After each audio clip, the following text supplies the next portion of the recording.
are no penalties, nothing is offside, and everything is fair game. This is The Gloves Are Off.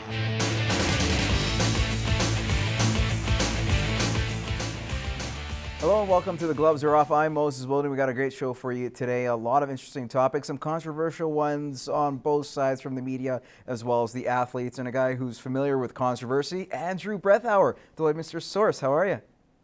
Been better, but things have been going so well lately. Well, I know that I know a lot of people love you. That's for sure. Feeling the love this week. Really hitting home.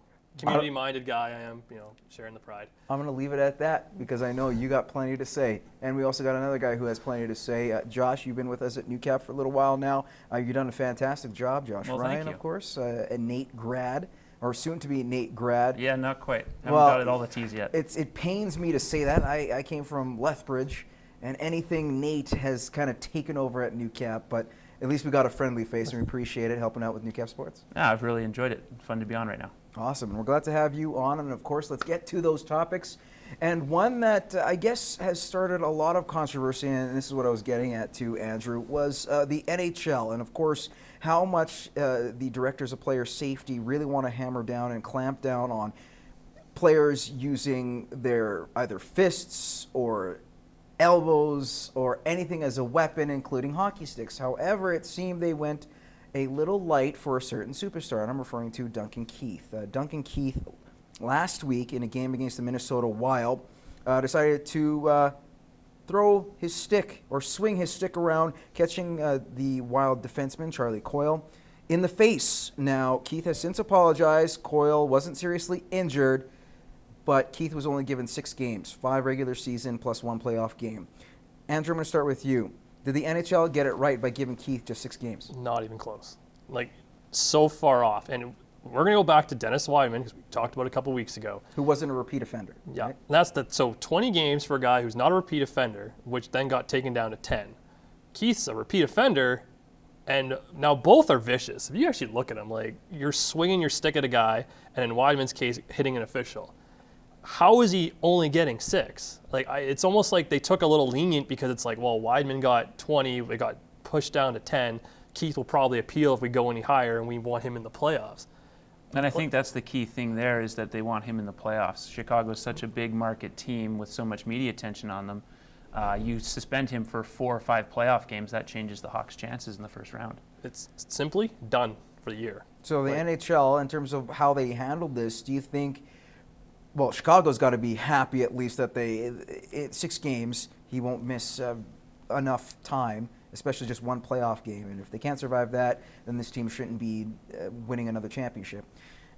But you look at the rest of the NHL. Do you think you'd be peeved if you were another GM or another owner to see that Duncan Keith, for what he did, especially the Minnesota Wild, who are still fighting for a wild card spot, only 6 games for Mr. Keith? Would you be upset? I know I'd be upset. I know Brian Burke will be very upset over in Calgary. But yeah, it's ever since Shanahan's left, it's been the same story over and over again.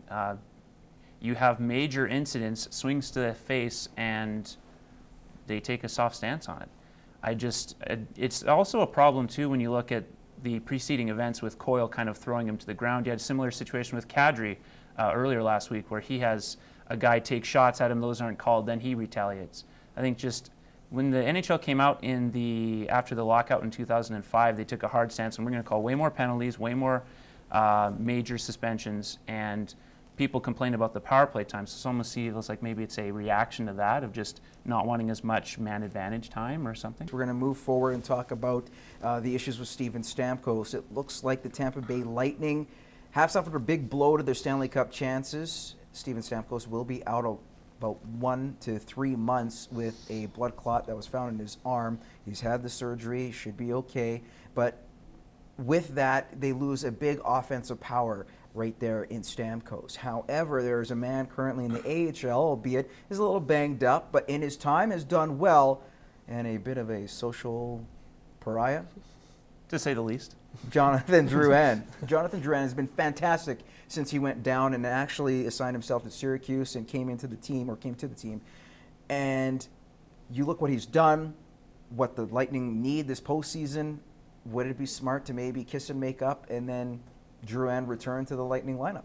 I mean, you have a couple of games left here in the regular season where you could call him up and maybe test him. I know he's been battling some minor injuries, so that's another risk. But one of the hockey writer articles, Brian Boyle was quoted as saying, while the locker room wasn't thrilled, obviously, with how he's handled his contract negotiations, we'll call them, they'd say they'd still welcome him back if it's part of the process of getting into the playoffs. It's just part of the business, I guess. And you know what cures all those ailments? Winning. Exactly, and that's how I see it. I think Drouin would be a great fit for this team, and maybe for whatever reason could fix and alleviate those issues that he had. Do you see that, or is this a lost cause with the, I guess, Lightning No, injury? it's the same. If I think everyone would love to stick it to Drouin and make him sit in the AHL and win his way back and ride the pine for another season.